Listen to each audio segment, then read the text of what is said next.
Hello, everybody. So today we're going to have a conversation with Dwayne about engaging students. So thank you so much, Dwayne, for your time today. Sure.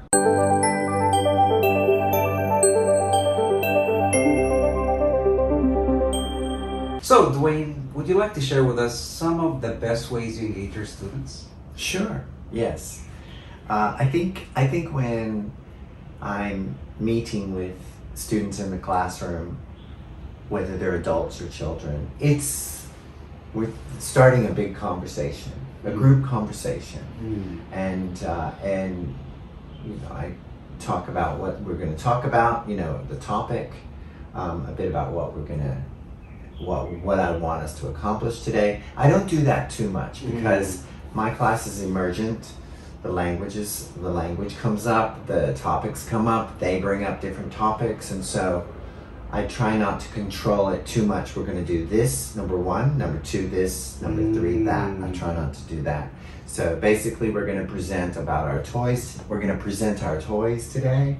And what am I looking for? I'm just looking for, can we understand you? Can we hear you? Yeah. So it's a big conversation. With adults, it's about the topic and how we connect this topic with our life. So the topic becomes more meaningful if we're talking about our life, and how it relates to our life. So you allow your students to kind of take control of the topic of the lesson a little bit. So you don't really determine, what exactly you're going to do before the lesson. You allow your students some freedom, some choices. I have an idea. Okay. What I'm going to do, what we're going to do. I have some options. Okay. I have a list. Okay. I know the page numbers, the topics, and I don't start with good morning, good evening, how is everybody? Turn to your neighbor and say what you did today. I do not do anything like that. That seems a little unnatural. I like it to be as natural as possible. Like, hello everybody, hi everybody, good morning. We have 4 more lessons, or something like that. A little timeline, something. It's the more natural it is and relevant. It's a conversation. Why are we saying this? Why are we talking about this? So everything that I say is relevant to us being in the classroom now. Okay, so the structure maybe of your lesson is more flexible. So it's very flexible. Okay. It's very flexible, and I don't necessarily have goals about a grammar tense or anything like that. It's we're going to do this, and this is going to, and things emerge out of it. Different classes, even if it's the same level, same age, different classes, the students are going to say different things. Yeah, so different language emerges out of that. Right. It's just however the conversation goes. Of course, I don't let it go trailing off if somebody's talking too much about something and it's going off topic. So I do bring it back to what we're doing. Say, oh, that's interesting, but we've got a lot to do today, so let's bring it back. But there is with children, you really have to establish a sense of respect. I'm respecting you, you're respecting me, and we're respecting each other. And when you have that respect, we're not making anybody feel bad. We're not making anybody feel wrong. If someone is wrong, they're comfortable and we make a change instead of no, that's wrong. We say, we're going to make a change. Nice change. So as respectful as possible, as much respect, full respect, and then the learning is easier, the conversation is more natural, and people feel safe. Adults, children feel safe to just say whatever they want. And so it's not a class, it's not a teacher correcting, it's not that's right, that's wrong, which is what we mostly have had in our school systems from childhood on. I know I've been afraid of making mistakes in class. So I set it up to where it's not you're right or wrong. We're trying for this goal maybe in our presentation. We want everybody to hear us. I'll even stop someone in a presentation and say that again, please. I didn't understand. Say it again, please. Better. Thank you. Okay, say that one more time.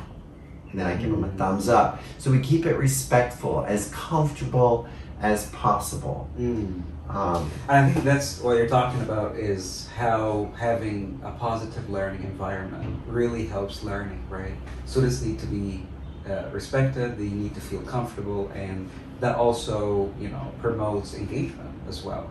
Well, they will, exactly, they will be more naturally engaged if they do feel safe, if they do feel comfortable. So when we can be that with all the people in our life, whether we agree or disagree, then there's that safety.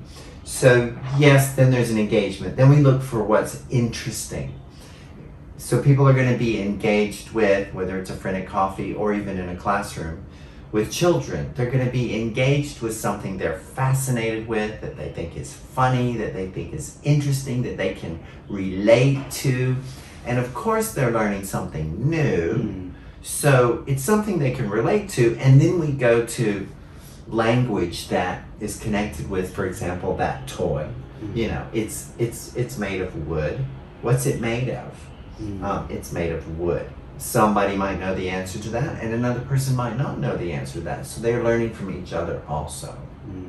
So, like, learning is based on a context that they're very interested in. First of all, the base, right? The base is they're interested in it, and then we can have a conversation about it, and that's when the learning happens, and that's when the thinking in language happens.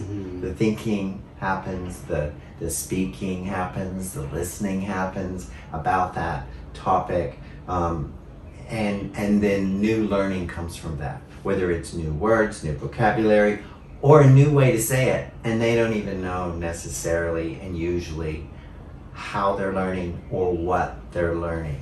When we're children, for example, so we don't look at ourselves and go, I'm learning this now. No, we just say it with our parents. Awesome. Or whoever we're engaged with. So I think you're talking more about how learning can be done subconsciously without being aware of the process of learning. You're learning very naturally, and that's what Gratian talked about that, right? His theory about learning is that learning acquisition or language acquisition needs to happen very naturally, right? The way we learn our first language, right? So you were saying that parents don't really teach grammar to their kids, but the kids learn very naturally by just listening and using the language, in their daily life, right? Correct. You need language to function. For example, when your mom says, "Would you like some juice?" and she's holding that carton with the orange on it, and you've had it before and you know what it tastes like, and you're learning that it's orange juice. Would you like some orange juice?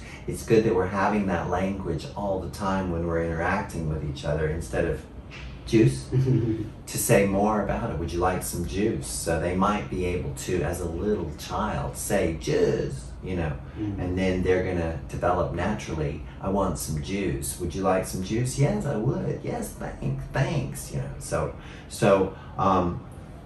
That's how we learn language in life as a class. I think also you talked about creativity, and you being creative as a teacher and being more flexible with the structure of the lesson and how the lesson is, being moved from one stage to another, and what language is being taught during the lesson based on the students' needs, right? What about the students' creativity? How do you allow students to be creative during the lesson? So I think creativity emerges when in the conversation. I know for me, the way it's not the same for every person, adult, child, whatever. But for me, I get creative when I speak with someone. I'm not as creative when I'm sitting alone in front of a computer popping out content. Like, that doesn't happen for me. I get creative and I start I self-reflect. I sit in my own audience, so to speak, and say, wow, that was a really creative thing I just said. I do my own learning by what comes out of my mouth, and what pulls that out of me is connecting and having a conversation with someone. So it's not like that for every learner, but some people are just listening and they're having creative thoughts. We can't hear those, we can't see those, we don't know how they're creating. But with that respectful base, and then the content of what we're talking about, and then the fascination, the engagement of it, then the creativity, the higher learning can happen. The thoughts about it and what someone says about that, or a picture or a video about that. Mm-hmm. So then we can start having our own new thoughts about it, whether we say it or whether we think it. Mm-hmm. Awesome. That's the creativity with something new comes in. And in the classroom, that's why I allow for whatever comes up, emergent language, whatever emerges. That's something new that I couldn't have thought about at home alone when I was planning the lesson. It's like what needs to be learned, what wants to be learned here, that emerges a lot of times in the classroom when you've got your topic.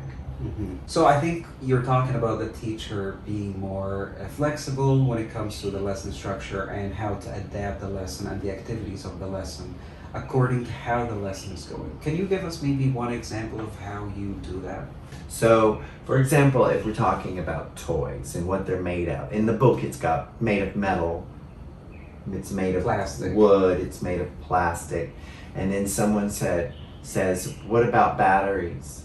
And they're thinking, is it made of batteries? So that's my opportunity, and I didn't even think of that, and it's not in the book. I say, yes, there are electronic toys. Raise your hand if you've had a toy with batteries. Did anybody recharge the battery? And I do some signing or gesturing. Did anybody recharge the battery? Do you have to plug it in? Yeah.